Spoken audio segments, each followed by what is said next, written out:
Bueno, estamos con Jorge Fernández Díaz, amigo, uno de los grandes periodistas que tiene la Argentina, editorialista del diario La Nación, un hombre que todas las noches en Radio Mitre con su programa Pensándolo Bien realmente rompe todos los ratings y además un escritor de primerísimo nivel.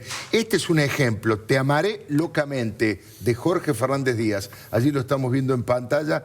Gran éxito, uno de los grandes vendedores de libros, además de uno de los hombres creativos del periodismo argentino. Este está dedicado al zorro. Muy bien. Está muy bien, como corresponde. Muchas gracias por haber venido, Jorge. La primera vez que vengo acá. Primera vez, perdóname, voy a decir algo. Sí. Primera vez que venís, Jorge, al programa, a pesar de que sos de la familia, Sí, directamente. bueno, sos un leuco más. Pero no puedo venir, por la radio no puedo venir. Claro, tiene Con horario. nosotros un Fernández Díaz más. Hoy, como tenía un partido que creo que se está jugando por ahí, no tenía programa. Jorge, de todo lo que ha pasado, todos los he escuchado acá, de todo lo que venís siguiendo, yo leí, realmente he citado varias veces ya tu editorial en La Nación del domingo. ¿Qué es lo que te parece más grave que hay que subrayar, que hay que destacar? Mira, hay una palabra para explicar, porque la gente debe decir, pero ¿qué pasa acá? ¿Qué cazzo pasa? Claro, ¿qué es lo que está pasando? Empiezan a caer muñecos continuamente. ¿Qué es lo que está pasando?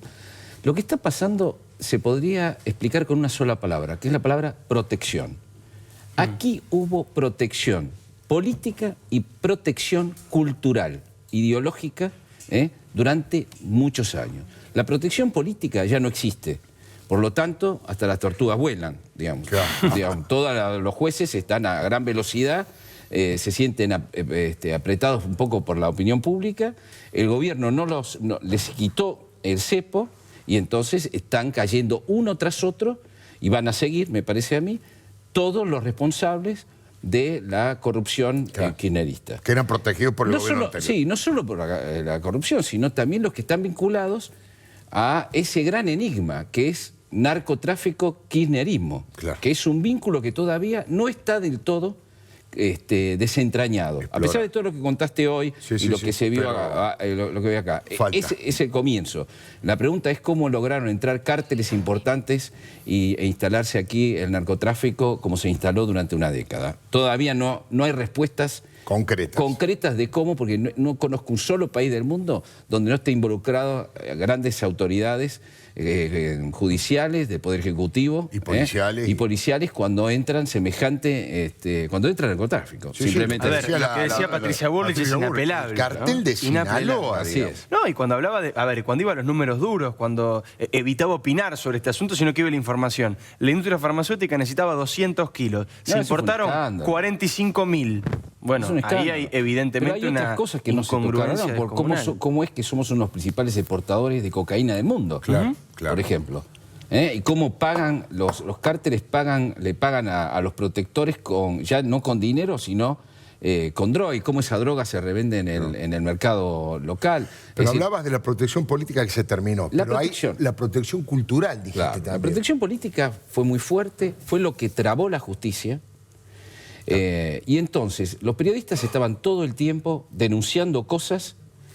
Como no había un reflejo en la justicia, parecía que los periodistas estaban mintiendo. Digo los periodistas porque es algo nuclear. ¿Por qué es nuclear? Porque yo pienso y ustedes lo saben perfectamente bien, que el periodismo fue creado como el gran cuco y el gran enemigo. Ya no era el imperialismo, ya no era el capitalismo, la lucha de clases, ya era que el periodismo era el gran culpable, el gran enemigo a derrotar por el gobierno popular. Digámoslo todo esto. Y la derecha, el periodismo era la derecha. El periodismo era la derecha. Claro.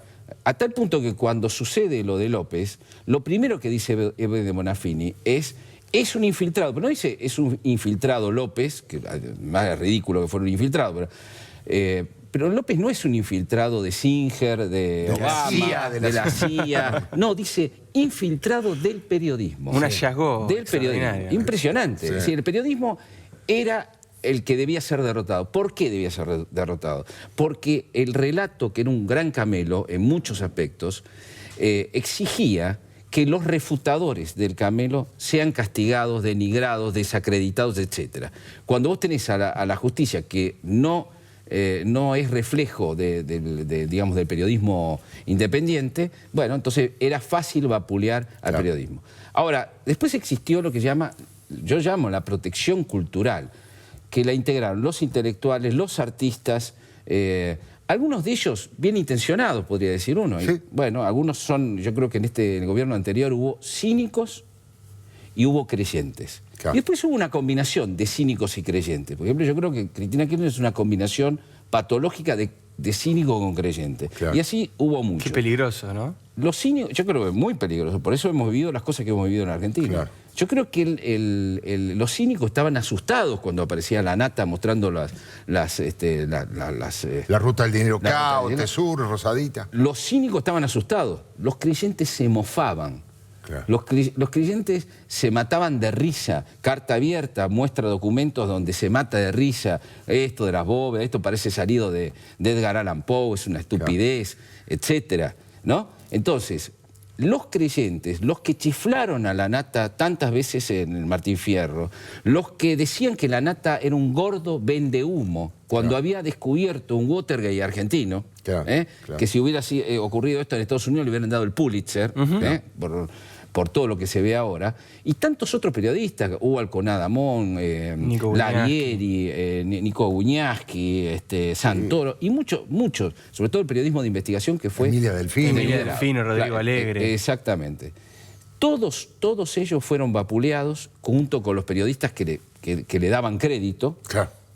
ustedes, por ejemplo, y yo mismo, vapuleados y tratados con ironía por ese grupo de creyentes que no querían ver. Yo creo que una de las grandes frases... Jorge, perdóname, ¿no? Pero digo, ese grupo de creyentes que vos estás mencionando, particularmente Carta Abierta, se supone que es un grupo de intelectuales. Entonces, al no ver semejante cantidad de pruebas, nosotros agarramos en el informe recién una muestra muy chiquitita, es casi que un problema cognitivo, Jorge, si no te das cuenta. Es de lo muy está grave pasando. que gente dedicada a la inteligencia, haya como inteligencia humana, no digo a la intelectualidad. A la intelectualidad, no haya tenido la menor distancia y la menor duda, que es fundamental para un intelectual, como para decir, che, estas investigaciones serán ciertas. Claro. Y no poner las manos Preguntarse. en el fuego. Claro.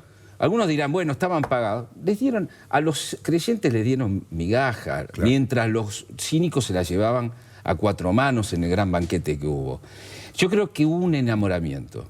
Cuando dice Daddy Brieva, ¿no? Sí. Cuando me enamoro, no veo. Dice, ¿no? En relación a todo. Y efectivamente, yo creo que hubo un gran enamoramiento, creo que hubo un revival de la década del 70, como la última oportunidad, con herederos políticos que quisieron de alguna manera calcar esa religión que hubo setentista.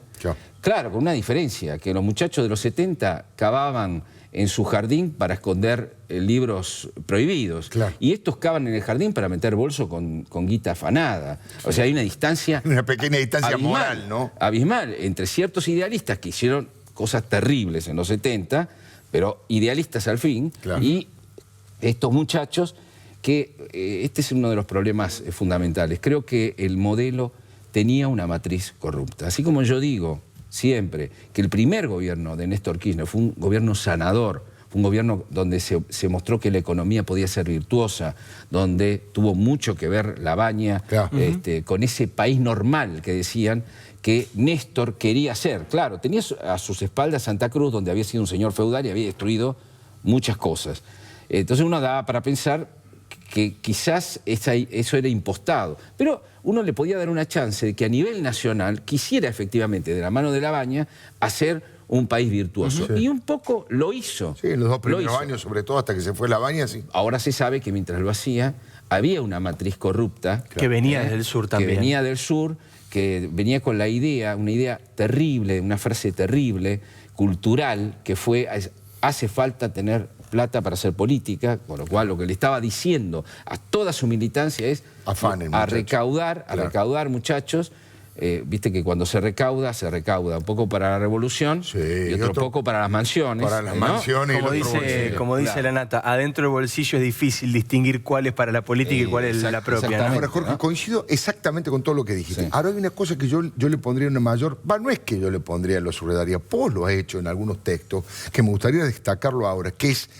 A mí lo que más me inquieta, además de la inmoralidad, de la falta de ética, es cómo estos tipos autotitulados intelectuales fueron capaces de proteger a los corruptos y de perseguir a los que denunciaban la corrupción. No, es un tema... Es un hecho histórico, es un hecho histórico. Pero ni en el estalinismo Yo pasaba creo que eso. hoy están mucha de esta gente y artistas, etcétera, se muestran muy compungidos. Pero yo creo que están más compungidos porque el periodismo haya tenido razón y ellos hayan perseguido a los buenos y defendido a los malos, que porque aparecieron los bolsos, un tipo con los bolsos. Finalmente hay alguna explicación interna que ellos no pueden dar porque es piantavotos, que es, bueno, en la política hay que tener plata para hacer política. Pero algunos la dan. ¿No? Sí, Brienza la escribió con toda la letra. Algunos la dan. Brienza no solamente lo explica, sino que reivindica la corrupción como instrumento político. No solo justifica, instrumento democrático. Lo reivindica. Pero la dirigencia no lo hace porque es muy piantavotos. Claro. De hecho, hay que ver lo que hace Juliana Di Tulio. Dice, ay, estoy destrozada porque esto es como si mi marido me hubiera sido infiel. No hablemos de infidelidades, que acá se organizaron orgías durante años y todo el mundo lo sabe. No, digamos, me parece que no se pueden despertar, pero insisto, están más defraudados porque el periodismo tenía razón que por la aparición de los bolsos. Sí. Porque que el periodismo haya tenido razón es gravísimo. Los coloca en una situación de protección de los tipos que buscaban la impunidad y de destrucción, de horadar a las personas que estaban haciendo su trabajo y que finalmente estaban diciendo la verdad. Esto es un hito histórico muy doloroso para la gente del pensamiento, la gente artística, etc. Y forma parte del delirio de creer que el periodismo es el problema de la Argentina o de cualquier país. Es un delirio, realmente. Ahora, déjame decirte que me parece una gran vuelta de tuerca lo que hace Campanella. Cuando Campanella dice, manda un tuit, ¿no?, muy inteligente, y dice, parasitando a los kirchneristas, que la corrupción no tape la gestión, ¿no? La gestión fue peor, agrega él, ¿no? Que la corrupción no tape la gestión. Ojo que no vayan a creer que el problema era la corrupción. Si no hubiesen robado, el desastre era igual por la forma en que vieron la... Es que me parece muy interesante eso porque es verdad que nosotros podemos hablar un rato largo de la corrupción, pero nada de esto quizás hubiera llegado al dramatismo económico en el que estamos viviendo sin el desquicio que se hizo de los últimos 5 años. Un desquicio que dejó a la Argentina aislada, con un cepo cambiario. Tremendo. Con un default, con un déficit similar al que Galtieri entregó después de las Malvinas, con las cajas vacías. Con pobreza, con inflación. Con una inflación altísima que el gobierno no puede bajar. Le cuesta muchísimo. Está en grave situación. Es decir, con una bomba que, dicho sea de paso, era una bomba que iba a estar. Ni siquiera la habían preparado para Macri. La habían preparado para Scioli. Todo esto estaba armado para Scioli. Lo que estaba, es decir, diferir las deudas, todo este proceso de desastre económico era para tener a Scioli, tenerlo agarrado, mantener la militancia adentro, que mientras estuviera Scioli nada de esto siguiera la protección judicial, es decir, nada de estas causas se ventilaran. Se llevara adelante, exactamente. Y que finalmente Scioli pagara la fiesta, se desgastara, no se quedara con el peronismo y por lo tanto no pudiera reemplazar a Cristina en liderazgo. Ahora, el gran dato de hoy es que el peronismo no sabe cómo sacarse de encima al kirchnerismo. Así como el kirchnerismo no sabe cómo sacarse de encima a López, el juego sigue para otro lado. El peronismo no sabe cómo sacarse el cadáver político de Cristina Kirchner. Jorge, muchísimas gracias por esta reflexión y estos análisis. Ya venimos, que falta el Fernet.